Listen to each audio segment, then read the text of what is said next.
आम आदमी पार्टी की मुश्किलें लगातार बढ़ती जा रही है। अरविंद केजरीवाल सोच रहे थे कि उन्हें कोई हरा ही नहीं सकता है, लेकिन जनता ने केजरीवाल की गलतफहमी दूर कर दी और वो खुद भी चुनाव हार गए। दिल्ली में नकार दिए जाने के बाद अब अरविंद केजरीवाल पंजाब में मीटिंग खेल रहे हैं। अब केजरीवाल का फोकस सिर्फ और सिर्फ पंजाब पर है। आपकी ओर से कहा गया था कि अरविंद केजरीवाल पंजाब में विपाशना करने गए हैं, लेकिन बीजेपी और कांग्रेस का कहना है कि केजरीवाल राजनीतिक मंथन करने गए हैं। और अब खबर आ रही है कि पंजाब आप में कई बड़े बदलाव हो सकते हैं।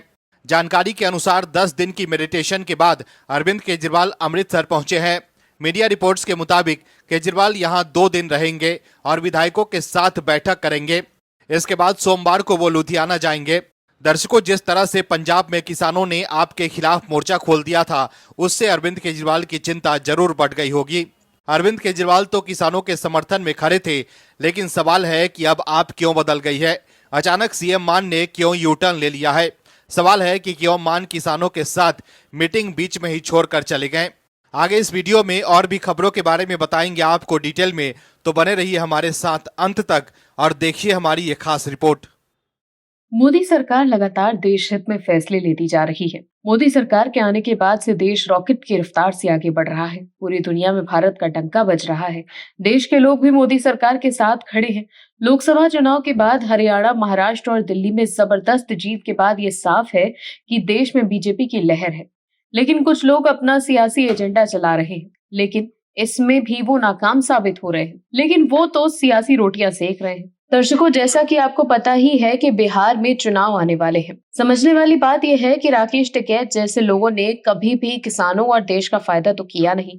उन्होंने बस अपनी राजनीतिक रोटियां सेकी। हर बार वो किसानों को गुमराह करते रहे और वो सिर्फ लोगों को भ्रमित करने की कोशिश करते रहे। समझने वाली बात तो ये भी है कि राकेश टिकैत कोई मसीहा तो है नहीं किसानों के लिए। वो खुद किसानों के नाम पर सिर्फ राजनीति करते आए हैं और विपक्षी दलों को जिताने का काम करते हैं।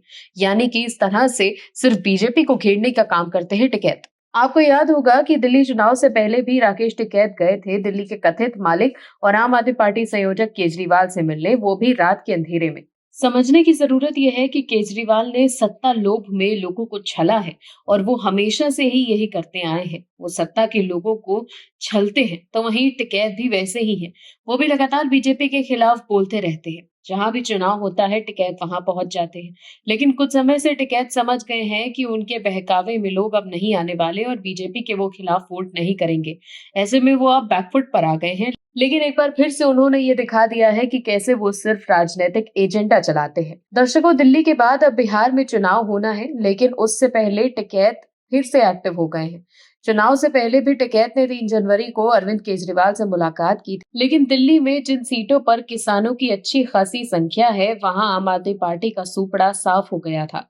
इस बार के दिल्ली विधानसभा चुनाव में किसानों और जाटों ने बीजेपी के पक्ष में जमकर मतदान किया था। केजरीवाल का राकेश टिकैत से मिलने का कोई फायदा नहीं हुआ और टिकैत ने एक बार फिर कहा है कि किसानों की आर्थिक स्थिति में सुधार के लिए उपज का अच्छा भाव मिलना जरूरी है। उन्होंने बताया कि अलीगढ़ समेत इन क्षेत्रों में आलू की अच्छी पैदावार होती है, लेकिन जब तक एमएसपी गारंटी कानून नहीं बनेगा किसानों की स्थिति नहीं सुधरेगी। उन्होंने आरोप लगाया कि किसानों की जमीन छीनने की साजिश चल रही है, इसीलिए किसानों को एकजुट होकर अपनी जमीन बचाने के लिए संघर्ष करना होगा। टिकैत ने वर्तमान सरकार को पूंजीपतियों की सरकार बताते हुए कहा कि गरीब और गरीब होता जा रहा है। बिंदगी के बाद खुजहा ब्लॉक के खुरमा नगर में आयोजित पंचायत में उन्होंने किसानों की समस्याओं के समाधान के लिए संघर्ष जारी रखने का आह्वान किया।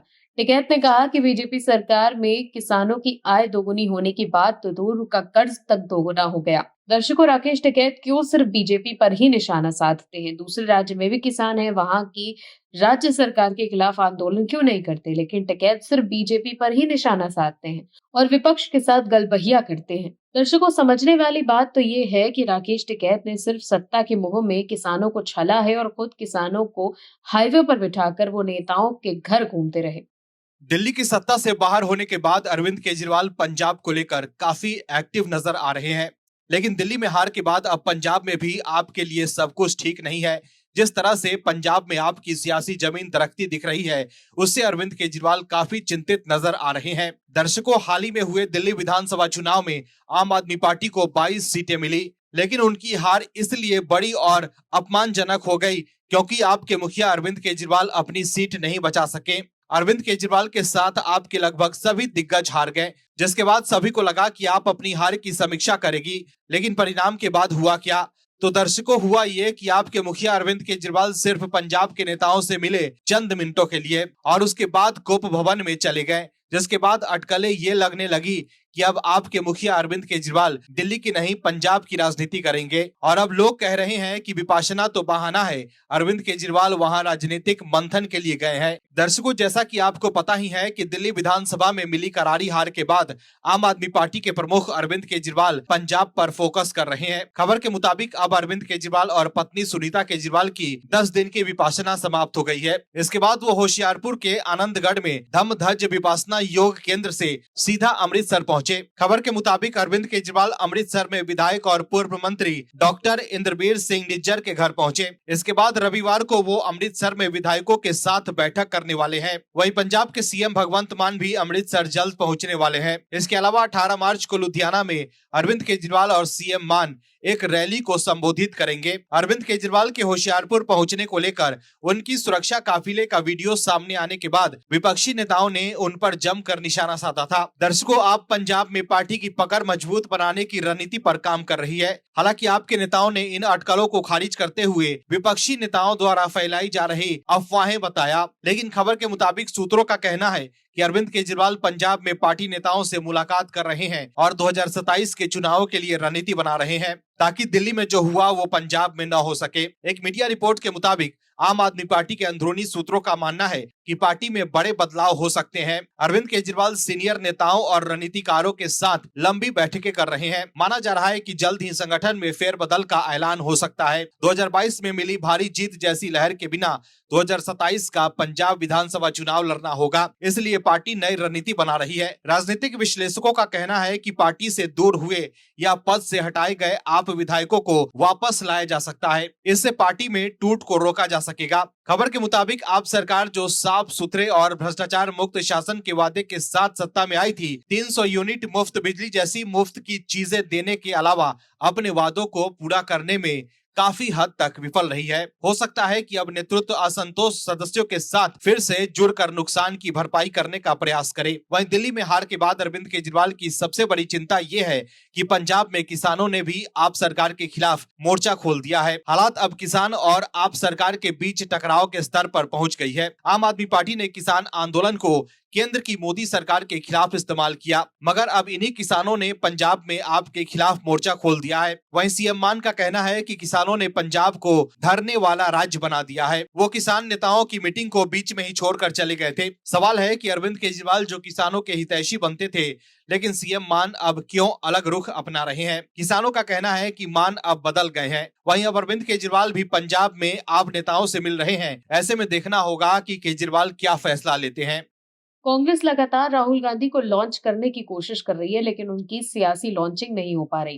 कांग्रेस समर्थक राहुल गांधी को अपना नेता मानते हैं, लेकिन जनता को सिर्फ पीएम मोदी ही पसंद है। कांग्रेस लगातार चुनाव हार रही है। कांग्रेस के भीतर प्रदेश स्तर पर इतना अधिक जूतम पहजार मचा हुआ है कि कोई भी राज्य ऐसा नहीं है जहां कांग्रेस चुनाव जीत पाई हो। कांग्रेस के भीतर सभी एक दूसरे की जड़ काटने में लगे हैं और मलाई खाने में लगे, लेकिन जनता की सेवा और राज्य में पार्टी की सरकार बनाने की कोई नहीं सोचता, जिसका नतीजा ये हो रहा है कि कांग्रेस हर राज्य में चुनाव हार रही है।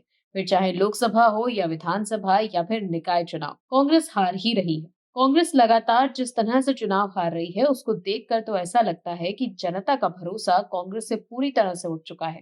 दर्शकों, कांग्रेस न जमीन पर जनता के लिए संघर्ष करती नजर आ रही है और न ही जनता की हक की बात करती है, जिसकी वजह से चुनाव दर चुनाव कांग्रेस को करारी शिकस्त झेलनी पड़ती है। हाल ही में हुए निकाय चुनाव में भी कांग्रेस का यही हाल रहा। कांग्रेस को इसमें भी करारी हार मिली। आपको बता दें कि हाल ही में गुजरात, उत्तराखंड और छत्तीसगढ़ राज्यों के स्थानीय निकाय चुनावों में कांग्रेस पार्टी को बीजेपी के हाथों बुरी तरह से शिकस्त का सामना करना पड़ा। हरियाणा इस कड़ी में अगला नाम है। हरियाणा नगर निकाय चुनाव में बीजेपी ने शानदार प्रदर्शन करते हुए 10 निगमों में से 9 पर जीत दर्ज की, जिसमें कांग्रेस के दिग्गज नेता भूपेंद्र सिंह हुड्डा का गढ़ रोहतक भी शामिल है। जबकि मानेसर में निर्दलीय महिला उम्मीदवार को जीत मिली है, जिसके बारे में बताया जा रहा है कि वो बीजेपी की बागी कैंडिडेट है। कांग्रेस का इस सीट पर जीतने का मौका था और यहाँ भी उनकी दाल नहीं गली। विधानसभा चुनाव में बुरी तरह हारने के बाद कांग्रेस के पास शक्ति प्रदर्शन का ये अच्छा मौका था, पर पार्टी के गढ़ों में भी प्रत्याशी जीत नहीं सके। भूपेंद्र सिंह हुड्डा का होम टाउन रोहतक और रिसलर से विधायक बनी विनेश फोगाट के इलाके जुलैना में भी कांग्रेस को शर्मिंदा ही होना पड़ा। बड़ी बात यह भी है कि कांग्रेस उम्मीदवारों की हार बड़े मतों के अंतर से हुई। फरीदाबाद में बीजेपी की परवीन जोशी ने 3 लाख से ज्यादा वोटों के अंतर से जीत हासिल की, जबकि गुरुग्राम में राजरानी ने 1.79 लाख वोटों के अंतर से विजय प्राप्त। हरियाणा की ये हार कांग्रेस पार्टी और गांधी परिवार के लिए बड़ी हार है। हरियाणा से कांग्रेस पार्टी और परिवार दोनों को बड़ी उम्मीदें थी। कांग्रेस पार्टी ने हरियाणा में अपने को इतना ज्यादा मजबूत समझ लिया था कि उन्होंने आम आदमी पार्टी को गठबंधन के लिए भी उपयुक्त नहीं समझा, लेकिन हालत उनकी खराब हो गई। बीजेपी ने कांग्रेस को उसके सबसे मजबूत गढ़ों में ही धूल चटा दी।